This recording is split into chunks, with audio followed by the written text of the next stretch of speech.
Hi, this is for Aquarius, Sun, Moon, Rising. It's a quick heart code one. I got a little new format here. I think, I know I like it, and I know everybody else that has come for readings, they really like this one too. It's more about you, not third parties or anything like that. It's about you and your inner work and your shadow work. So if you're looking for he said, she said bullshit, there's lots of readers.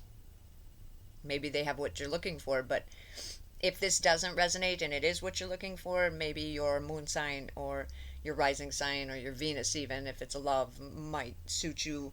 Like I said, there's a lot of good readers out there. So if it doesn't resonate, don't take it. If it does, then claim it, and leave the rest. Claim what does and leave the rest for others. Um, yeah. That being said, Aquarius, and I did throw the cards already. I usually don't do that, but I did. It is what it is. Sun, Moon, Rising. And when you see this is when you need to see this. Hi, I'm Tracy from Technicians of the Sacred. Welcome back if you're, and welcome if you're new. All right, so your first heart code was baggage. Number 44, baggage. And baggage is emotional scars from your past run deep. The past relationships have left you hurt, vulnerable, and heavy hearted. You have been carrying the burden because you have been too afraid to confront your emotions. Continuing to push them to the side has added further weight to your already heavy baggage. Opening old wounds stirs up memories that pull on your heartstrings. However, you must pull on those strings in order to heal. Lighten your load by revising these painful, re, yeah, re, revising these painful memories to replace feelings of guilt, shame, or regret. You cannot undo the past, but you can remove the damaging self beliefs it helped create. Okay? And then your next card is criticism. Number 6, criticism. Criticism. A critical eye is causing unnecessary friction and disharmony around you. Their resentment, anger, or jealousy are reflecting as criticism. Recognize that you are not the problem. There are unresolved emotions at play. Avoid responding in a defensive and argumentative manner. Be sympathetic, but call them out for their erratic and over the top behavior. You shouldn't sacrifice your self worth to appease others. Don't make yourself small for the sake of others. Comfort. This heart code could also suggest that you are the one being too hard on those around you. Consider what emotions are behind your abrasive persona. Are you spiteful? Are your spiteful outbursts caused by buildup of unspoken words? Honest communication could hold the key to change. And that goes right back to baggage and those shitty, shitty feelings and stuff that they cause, the shitty beliefs, the shitty responses.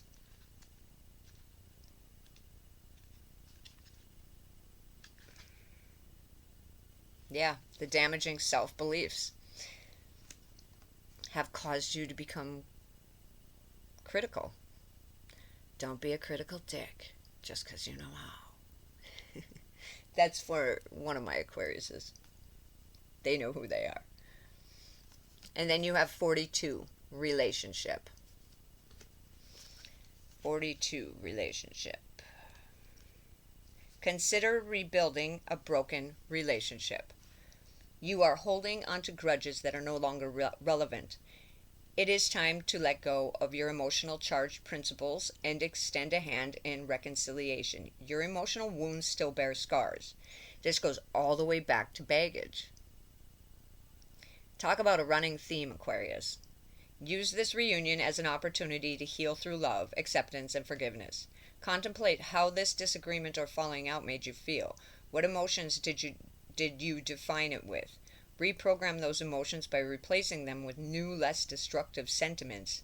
Bruised egos and unresolved emotions will intensify the more that you try to justify them. Communicate how you feel, but avoid revisiting the exuberating old feuds.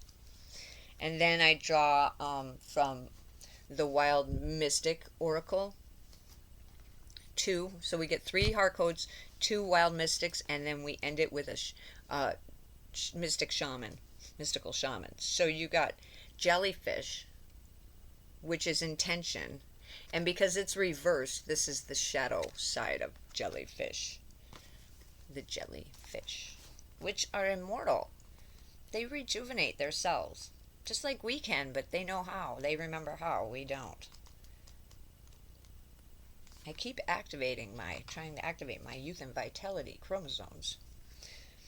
Shadow reading of the jellyfish. The outstretched translucent arms of the jellyfish are difficult for prey to see until it is too late.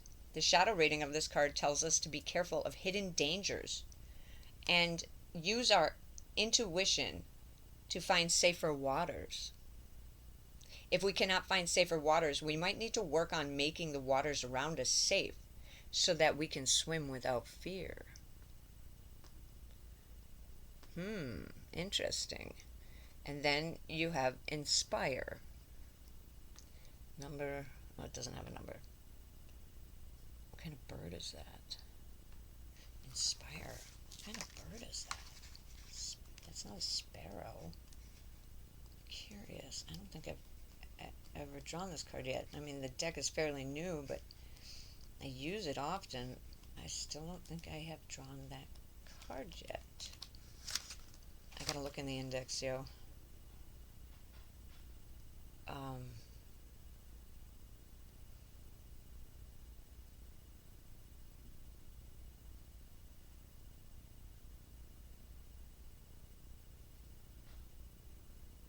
A wren. It's a wren. A wren. The last one. Inspire. This card represents inspiration, dream, and nature's influence. The wren is a sacred bird to the Celts and Druids. In Welsh, they are dry. The word in which, dry, translates to druid. So it is druid. And associated with the bard talisman. A great poet or a storyteller is a bard. Excuse me. The wren is a songbird beginning its mating call in early spring and seen as to symbolize the end of winter. This card encourages you to listen to the natural world and its inhabitants and take inspiration from their teaching. It is a card of communication without words, of natural, spiritual, and divine inspiration. The Wren card urges us to listen and be receptive to the truth of others. Again, communication, listening goes all the way back to this baggage card. The card is a strong symbol of musical talent or the effects of music. It may be urging you to listen to music, to the music around you, and take heed of what it is trying to tell you. It is motivation and enthusiasm for creative endeavors. It might symbolize a truth long kept in confinement that is bursting forth from us into the world. Interesting. So communication. Seek safer waters. Your environment might not be the best environment. And then you have the Tree of Life for your last card, which is 58. So the Tree of Life, it has big strong branches and big deep roots. If it had shallow roots, the first windstorm, it would not be knocked over.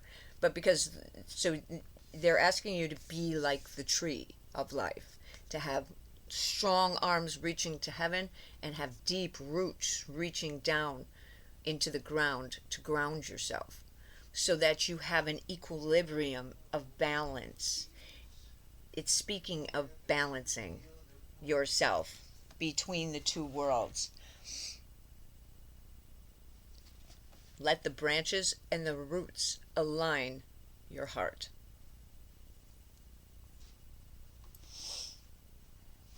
Okay, there you go. Hope this helped. My Aquarius. Um, in the cash. Alakin, like and subscribe. I should be like in the cash. Like, subscribe, and I'll catch you guys next time, alright? Peace.